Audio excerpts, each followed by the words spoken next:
নমস্কার বন্ধুরা, চলে এলাম আজকে একটি দুপুরের খাওয়া দাওয়ার ভিডিও নিয়ে। আজকে কিন্তু দেখতে পাচ্ছ দুজন প্রতিযোগী দুজনের বিপরীতে বসে গেছে। এই যে আমার সোনা বাবা, আমার ভাইপো, আর এদিকে রয়েছে আমার সোনা বাবার আঙ্কেল। তো দুজনাই কিন্তু বেশ চাপে আছে।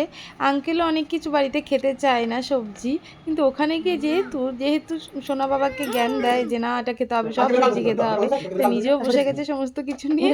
আর এদিকে সোনা বাবার তো হাল খুবই বাজে, সে আঙ্কেলের ভয়ে সব কিছু নিয়ে বসেছে। যদিও আঙ্কেল যা যা খাবে তাকেও সেভাবেই দিতে হবে, সেভাবেই গুছিয়ে দিতে হবে। আজকে এই দুজনের অবস্থাটাই তোমাদের সাথে শেয়ার করছি যে তন্ময় যদি তার শ্বশুর বাড়িতে যায় তাহলে সোনুরও বেশ ভালো হয়, খাওয়া দাওয়াটাও বলে যে পিপি তোমরা আসলে বেশ ভালো হয়, বেশ খাওয়া দাওয়া হয়, মাছ মাংস তো থাকেই, তার সাথে এই যে আঙ্কেলের সঙ্গে কম্পিটিশানে ওর খাওয়া দাওয়া চলে। হ্যাঁ, ও না হলে খাওয়া নিয়ে প্রচণ্ড বদমাশি করে, বলবে আমি মাছ খাবো, মাংস খাবো, আমি সবজি খাবো না। তো যাই হোক, দুজনের পছন্দের মাছ আজকে হয়েছে, দুজনেই কাতলা মাছ খেতে খুব ভালোবাসে। আরও অনেক কিছুই রান্না করেছে বৌদি, আর প্রত্যেকটা রান্নাই ভীষণ ভালো হয়েছিল খেতে।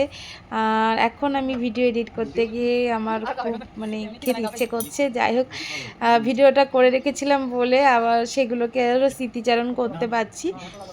তন্ময়কে 2 পিস মাছ দিয়েছে, ও তো খাবে না, ও 1 পিস খাবে, আর পিস বলে আমাকে খেয়ে নিতে। এই হলো যে আমার বাপের বাড়িতে গিয়ে দুজনের কি পরিস্থিতি হয়। কেমন লাগলো আজকের ভিডিওটা অবশ্যই তোমরা কমেন্টে জানিও। দেখা হচ্ছে নেক্সট ভিডিওতে। টাটা।